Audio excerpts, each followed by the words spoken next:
अपनों के प्यार का एहसास अपने छोटे से शहर की जिंदगी को लिली पीछे छोड़ चुकी थी।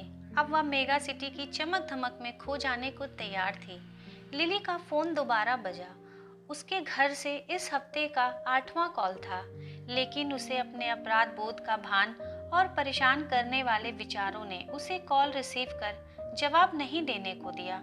उसकी आंखों में आंसू थे। वह मन ही मन सोच रही थी कि इतने महीनों के बाद मैं क्या कहूँ। लिली को अपना करियर बनाना था। इसके लिए उसने अपना घर 5 महीने पहले ही छोड़ दिया था। जब वह अपनों को छोड़कर शहर के लिए ऐसे गई मानो जैसे कोई पक्षी पिंजड़े से छूटकर आकाश में उड़ान भरने निकली है। अपने छोटे शहर की जिंदगी को वह पीछे छोड़ चुकी थी। वह मेगा सिटी की चमक धमक में खो जाने को तैयार थी। मेगा सिटी में लिली के पहले कुछ हफ्ते एक रोमांच की तरह रहे। नए दोस्त व रिश्तेदार बनाना, नए स्थानों पर घूमना फिरना आदि। इतनी आज़ादी का एहसास उसे इससे पहले कभी महसूस नहीं हुआ था। नए जीवन की शुरुआत की सोच उसके भीतर इस कदर हावी हो चुकी थी कि इस चाहत में उसने अपने पुराने जीवन से पूरी तरह से खुद को किनारा कर लिया था। इस चाहत ने उसे अपने परिवार को अपने मन से दूर ढकेल दिया था। मगर जैसे जैसे समय गुजरने लगा, उसके नए शहर में नए जीवन का आकर्षण कम होने लगा था। उसे अपने जीवन में घर का मोल है, इस बात का एहसास होने लगा था। उसके मन में परिवार में शामिल होने की खुशी, प्यार और देखभाल की भावना की इच्छा हिचकोले मारने लगे थे। वह अपने घर परिवार के लिए तड़पने लगी थी, लेकिन यह समझ नहीं आ रहा था कि इतने महीनों की फोन कॉल और घर के लोगों से भावनात्मक दूरी के बाद आखिर करे तो क्या करे। वह इसी उधेड़-बुन में पड़ी हुई थी।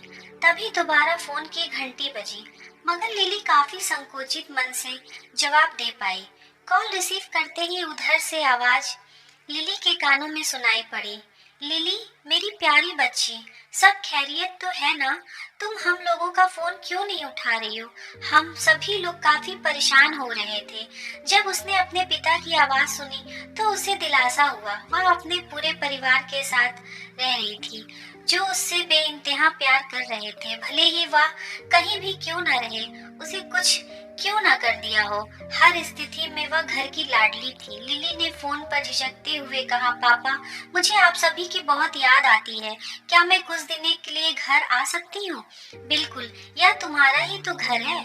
मैं इस हफ्ते के अंत में तुम्हें लेने आ जाऊंगा। यह सुनकर तुम्हारी माँ भी खुशी से झूम उठेगी।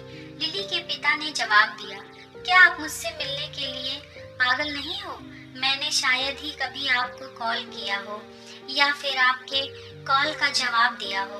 मैंने आपसे हमेशा बहाना बनाकर बोल देती थी कि मैं व्यस्त हूँ, जबकि मैं खाली रहती थी। मुझे बहुत खराब लग रहा है। लिली ने अपने पापा से कहा, ऐसा मत सोचो, हम आपसे खफा नहीं हैं, बल्कि हम सभी को आप पर गर्व है, क्योंकि हर माता पिता अपने बच्चों के लिए यही करते हैं। लिली के पिता ने जवाब दिया। अपने पिता के मुंह से यह शब्द सुनकर लिली को एहसास हुआ कि नए शहर में अपनी मनमर्जी से जीवन जीना और रोमांचक स्थानों पर भ्रमण करना थोड़े दिनों के लिए एक सुखद अनुभव करा सकता है, लेकिन यह उसके परिवार का प्यार ही था जो उसे घर वापस ले जाने को आतुर है।